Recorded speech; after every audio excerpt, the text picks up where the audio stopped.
Miami, Miami, Miami.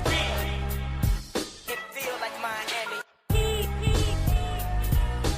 Welcome to Miami Heat Beat Podcast. I'm your host, Giancarlo Navas. And with me today, South Florida sports media legend, my friend, a mentor of sorts, Ethan Skolnick. You had me a legend. Listen, okay. you are Ethan. You had me wrong, but you had me. You are. You've worked wrong. for every major newspaper, that really matters in this market. You've covered every sport. Are there that still matters. newspapers? I'm not really sure. I don't even know. I don't know who Anthony Chang works for. I just know he works. I know he and Barry works. I know Ira works. Ira works. works. I know they work. Barry's super working. Barry should log off for a little bit. I think love Barry Jackson fighting with the fans. I asked Barry to be on the podcast with me, and it's like he's got to go through 6 layers of clearance with the Miami Herald before he's allowed to be around me. I think so. We've tried. It sounds like the newspapers are a PR arm for the journalists. That's what it sounds like.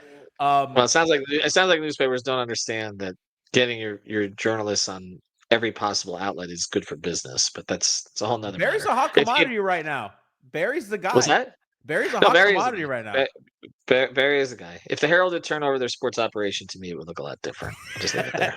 General Manager Pat Riley, Andy Ellisberg, Ethan Skolnick, which kind of brings us to what we're going to talk about today. I could not think of a better person to talk about what happened last Friday and kind of everything that's going on with the Heat than Ethan, who is, I think, the closest to the team organization. They're reporting over at 5 Reasons at 5 on the Floor is airtight. Make sure to check them out, what Greg Sylvander, Leif is doing, what Alex is doing, what Brady's doing, what Ethan and all the great folks over there. Ethan, we're going to be efficient today, and I want to start with draft lottery was Monday. The most hilarious outcome possible happened, which would have been the Miami Heat pick. No, it wouldn't have been. Okay, so I'm going to ask because fans are mad on Twitter. You know how fans get. I want to know what is the organization. How do you think the organization experiences Monday, 7 p.m.? They don't care. They don't care.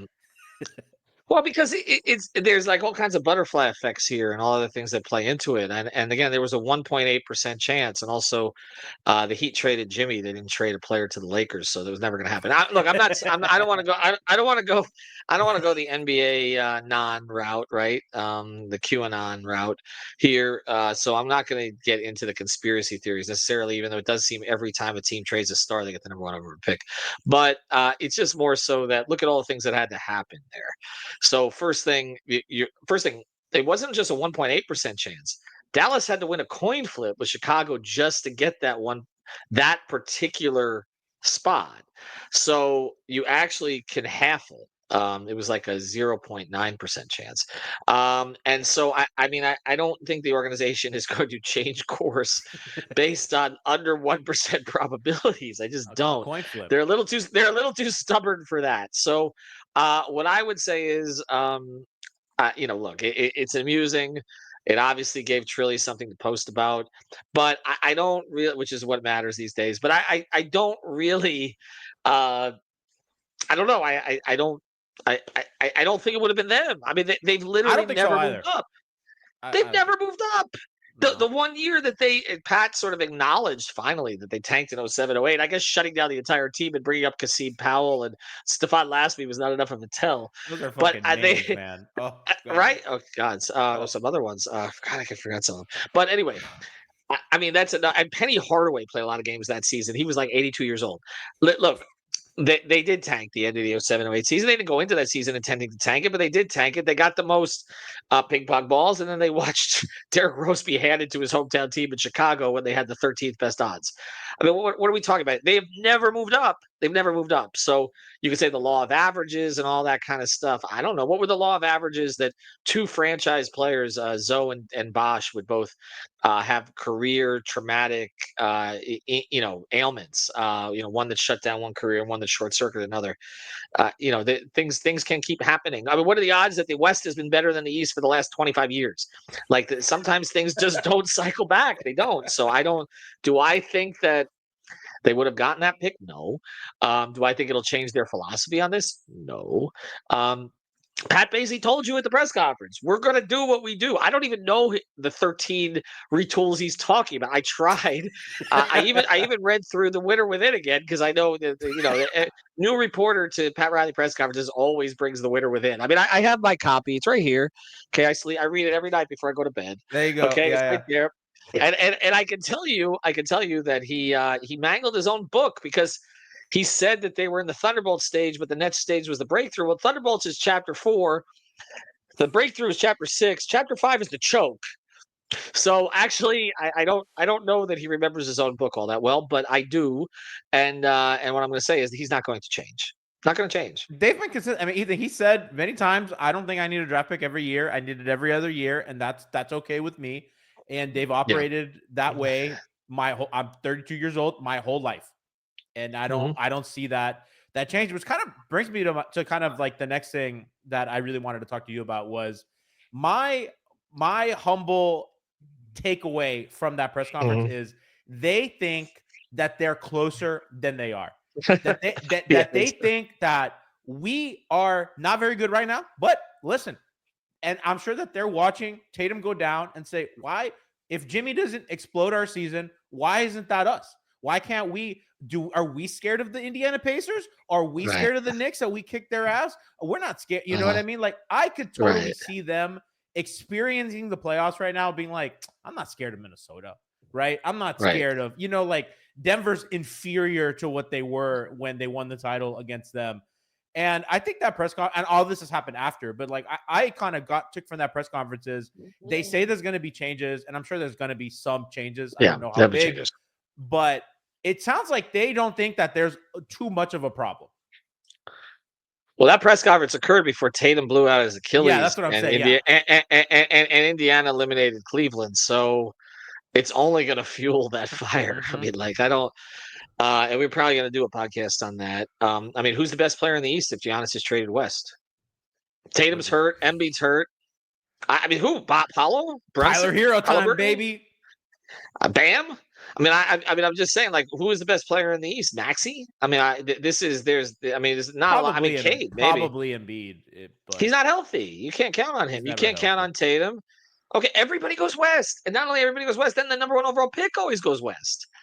I mean, Cade, I guess, was the exception. But, like, I mean, I'm just – I don't know, Detroit. If I'm Detroit right now, I'm emboldened. Go make some moves. Right? Like, I mean, if you're Orlando, they said they were already going to go all in. I mean, if they can get a healthy season out of Paolo and Franz and Suggs. But, I mean, part of the problem was that they played worse, actually, with Paolo and Franz both healthy at times. But they got to figure that out. But they got to get some shooting. But, look, it is wide open, and they're going to convince themselves of this. It sets up for them, and that leads to, okay, well, KD still averages 26, 7 and 4. He shot, his efficiency was basically his career efficiency. He's always wanted to be here in some capacity. I do have information that it's mutual. I don't know his guy, his turtle. Yeah, I was gonna say his Ernie. Who I guess he doesn't like Ernie Bansky, who I actually follow his stuff and I respect him, but he came at us about what I heard very specifically was the Heat's trade proposal. And the one he proposed cannot happen by league rules. So I don't know where he's getting it from. And honestly, I don't think that the Phoenix so to recap for the audience, the one that he proposed that was Jaquez, Jovic, first and Durant. And Jimmy's deal. And Jimmy, yeah. And I can tell you flat, you could not include Jaquez in that. In fact, you could not. Their offer ultimately, yes, they did offer Josh Richardson at first with Jimmy. Yes, that sounds like them. That was the one thing I believed. Okay, but I believe that's what I heard anyway. But yeah, when they got wind that basically Golden State really didn't want Jimmy, and we're going to flip him to Phoenix anyway, they were like, okay, well, let's find out about Durant then, because if they're willing to trade Durant to get Jimmy, then we prefer Durant. So they were communicating with them, and they did make a proposal, and I do know that they ultimately offered Jimmy Jovic in a first. They could not even offer Jimmy Jaquez in a first. He made that snide comment about Spo's ex-wife, and I don't want to go there. But the point is, he couldn't even have offered it because Jaquez alone would have pushed them over. So it wasn't Jaquez and Jovic. The Heat never balked at that. But it was then, as they're communicating with them, and they threw the offer out, Ishbia, okay, who was communicating on an ownership level above his GM, who is James Jones at the time, and was communicating with Andy because they have a long-term relationship. The owner kept calling the owner's box, basically, every day and saying, well, no, but we're not going to do that. But I mean, will you give us everything else? It was basically like, my understanding was like Ware, Jovic, Jaquez, pick swaps, multiple picks, etc. And the Heat were like, we'll talk to you over the summer. I mean, so that's where it is. But were they going to cycle back? That's why I asked Pat the question at the press conference. I was like, would you manage an aging star again? Because I have heard that they don't want to. They're out of that business. That's what I was told. Okay, they did it with. I only mentioned at the press conference. I said to Pat, I said, you've managed, an aging Jimmy, an aging Dwayne, an aging Shaq. Well, they also managed an aging Zoe, although he came back in a different role. They managed an aging Hardaway until they didn't want to manage it anymore, right? They also managed in lesser roles Ray Allen and Gary Payton. So they've done this over and over with Joe Hall of Fame level Johnson, players. yeah, like Kevin Love, And yeah. right, and they would have managed. I'm sorry, well, Bosch in his later years too, but they didn't get the opportunity to. So I've asked many times, will you do this again? And they said, we don't really want to, but I know there's one exception, and it's the same exception because, and it was, and it's because of the way his game should age, and it's also because all he wants to do is hoop. He's almost Like, you don't 37, deal. Ethan. He's I almost no, 37. I get it. I understand it, and I understand why people are saying, well, just pivot back. But I think what this is about is they will inquire about Giannis. Okay, I don't think they're going to get very far. I would be surprised. I mean, first they're going to have to put Bam on the table. There's no way around it. And I know he wants to be in a no state tax that came out from Amico. Amico is kind of on and off on info, but like I do believe I've heard some of that, and he wants to be in a more in an international type market. That he's kind of made clear. Miami fits, but Miami doesn't really have anything to. And They if don't I have the were horses. Miami, they don't have the horses. But if I were Miami, the biggest pitch I would be making to Durant and Giannis is you can't win out west. Well, it's also I mean, like I don't think it's up to those guys at this point because I mean I think we've no, seen stars make a mess and they don't get where they want to go. I mean Jimmy right, wanted to go to Phoenix and didn't go to Phoenix. Damian right, Lillard, we all know how that ended. So I don't think right. it's up to players as much anymore. It isn't, but I think it. I still think they can have some influence. So with KD, for instance, okay, Phoenix doesn't want to do wrong by him. I know that. They're not going to send him someplace he really doesn't That's want to new go. owner stuff, I think, too, playing in there. Yes. He'd want to be traded at the deadline, but they mangled the whole situation. So at this point, that's kind of where they're at. I mean, we had a guest on from Phoenix, and he basically spoke about it. Like this was not Katie's preference initially, but if you look at where they're at, like reshuffling around Booker makes sense. And Durant's really the only piece they have to do that. So it's like, okay, try to accumulate what you can. Now, I still think, and he even said this, Gerald Bourget, who I recommend you guys follow, is from PHNX_sports. I mean, he said he still favors Houston, and I do too. If Houston wants to do it, which is not really clear. Like, if you look at Houston's roster and you look what happened against Golden State, and I picked the Warriors against them for this reason, they just don't have enough proven clutch scoring on that team. And so if you add a scorer like Durant to that defense, and you're still going to have a bunch of young players left in the cupboard because they have a lot of them. Some of them can't even play because they're so deep. Um, that would seem to make the most sense. It's no state tax. There's some other advantages. Houston has typically taken care of older stars very well as an organization. They have a good reputation in that regard. So I think it makes sense for him. But if they don't play ball, it's Miami. Because Minnesota is weird to me. The way Randall's playing the playoffs, and I'm stunned. Okay, because I am too. I've never. Yeah, I'm the same. Yeah. but I mean, are you going to shuffle it again? I mean, I guess for Anthony's idol, you would, but like, and if you want to keep Ant long term, but I mean, he's just adjusted to playing with this guy after playing with Towns, and now you're going to make another major switch. I don't know necessarily that I think the Phoenix might look around and not see much, honestly, But and they that also may don't just like lead to Miami. what is Miami's proposal? They have 2 picks and the guy that they can draft this year, and they have salary and Duncan Robinson, who they can trade and Phoenix can waive before some July date, if I'm not mistaken. You have Hero, which I don't know how much of an appetite they're going to have to move him. They have Wiggins, they have Rozier, so they have salary to get there. I just don't know how that appetizes Phoenix.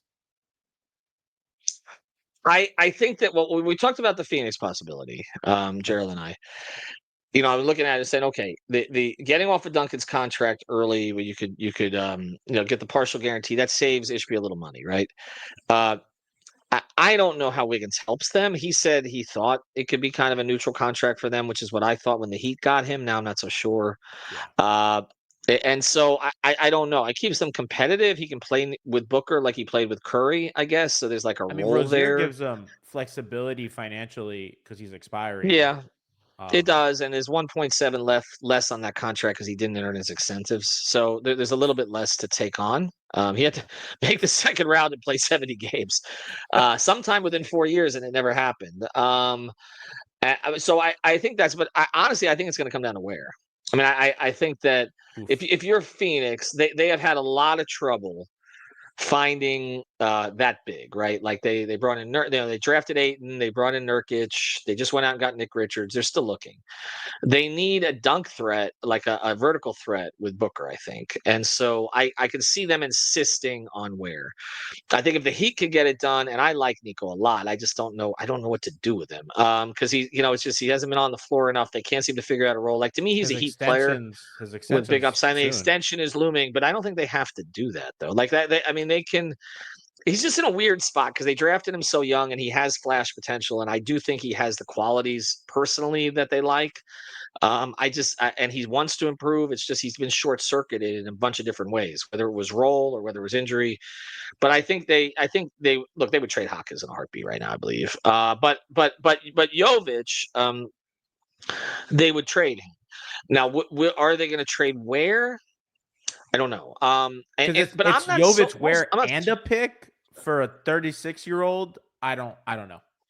Yeah, I don't know either. But see, to me, if you trade where, I'd like to keep Jovic because at least then, if you bring in KD, you're moving Bam back to the 5, basically. I mean, if we want to talk positions, and then at least Jovic can come off the bench. I've never seen him as a backup 5, but at least he can play in that front court rotation, give you some playmaking, and you can play the 3 of them together maybe at times. Okay, they maybe experiment with that front court. I don't love the idea of Durant guarding 3s, but I at this stage of his career. But I will tell you the one thing that was said to me, when I had the conversation with Gerald was he's like Durant's defense is actually better than it looked last year. He said his defense was very good 2 seasons ago, and then Bud's system was a total disaster. That nobody could succeed in that system. So he doesn't think he's slipped as much defensively as the general consensus. He does agree with the metrics, which show that he's not getting to the rim as much as he used to, but it doesn't seem to affect his overall efficiency. So his I don't. Is great at the rim. He was 73% last year, and his defensive estimated plus minus was a modest plus 0.1, but that's still But on that train wreck though, that's not awful. So I'm just saying, like I don't think but I don't want him guarding a lot of 3s. I mean, I feel like you haven't. Right. You have right, Hayward. And they'll keep Haywood most likely in that scenario. And Haywood will be in the last year of his deal. I mean, he's a good guy to keep around. I don't think Duncan's going to be back next year. I think under any circumstances, I just think it seems like change of scenery time there. I could see them and plus the last year of the contract with a partial guarantee. They almost traded him last summer. I don't know if you know, but they had a deal on the table for Harrison Barnes. My boy. Yeah, I thought I would tell you. Well, no, that fell through because they were involved in the DeRozan deal, but not like people thought. I mean, yes, they would have taken DeRozan if they would have taken the exception, but that wasn't going to be an option. So they were getting involved in that deal because essentially they were going to get what was going to happen was Kevin Huerter was supposed to be traded to the Spurs, in which case the Kings needed to replace Huerter. So they were going to send Harrison Barnes to the Heat for Duncan. But San Antonio then decided they wanted Barnes instead of Huerter. So when San Antonio decided they wanted Barnes instead of Huerter for the time, I know now he's not there anymore, but Huerter stayed put, and Miami didn't have a trade to make. So that was basically what happened. But otherwise Duncan would have been gone last year. So Yes. Best guess, if the Durant thing doesn't happen, what does Duncan get moved for? I think you got to get a playmaker in the backcourt. So you're not even thinking replenish the quiver. You're just like, they got to get a guy who can play right now. I don't think they're going to go backwards. I just don't. It doesn't sound. I just think you're getting off of a guy. I get. Well, he's on the last year of his helpful. contract. He's Right. No, I helpful. get it. He's good. Well, first thing, they got to re-sign Burks for the minimum, at least, so they have one shooter. Right? They don't have a shooter in the system, do they? I mean, they've had them, but Swider I was didn't gonna work say, out. Right? what's Cole doing? Right. Like they don't have a shooter in the system, and honestly, Drew Smith shot 50% on threes last year. You know? Well, I'd like to see Drew come back because I'm a personal fan of Drew. I think they would. They like to do right by those guys that work hard. So I could see them giving him two major injuries in less than 24 months. But the thing about the G League, I don't think they maximize the G League this year. They have in the past, but they gave Isaiah Stevens no burn. I don't know if they know he can play at an NBA level or not. I mean, he has a skill set no one else on the team has. He's an elite passer, but I don't. I mean, he's short, and we didn't get to see it. And Josh Christopher, do you feel like they'll invest in him again? I feel like the fact he got no opportunities at the end of the year, we got no opportunities when Rozier was playing. I mean, I think we made a little bit too much of summer league this year. Because Sean Johnson, I know they like a lot. I just don't think there's a Ethan. Like think about I know that they're not very good, for their standards, but like even a guy like Burks really contributed. Larson really contributed. Kyle Anderson gave them some good stuff at the end of the year. They had a lot of solid 10th men. You know what I mean? Like that's what they have. Ethan, I know you have to go. I appreciate the time that you gave us. Make sure to check out what do you guys got going on at 5 Reasons so that people go check that out. I don't know. I have to decide which topics I'm going to throw. You know that we joke that tired of me right now. We joke that you run a podcast sweatshop on our show all the time, and like when we get to a topic, we're like, "Well, Ethan's done 6 shows on that. We are very behind." Yeah, I think us and Locked On combined. Well, listen, you're grinding. So when are we going to do I'll ask you this though, because when are we going to do the Locked On Miami Heat beat 5 Reasons? We have nothing but time now. Let's get Ramil, let's get Wes, let's get Alf. Let's do this. All right, we'll see. Wes is too big a star these days though. I don't know. We got to go through an agent. Yeah, we'll get Ramil. Wes. I don't think I can afford Wes. Very George Sedano of him.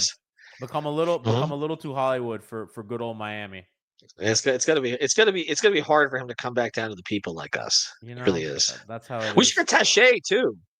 Oh, T's big time though. Jeremy's big time. But he's a 5 Reasons of Love. That's a reunion. Take credit for launching him.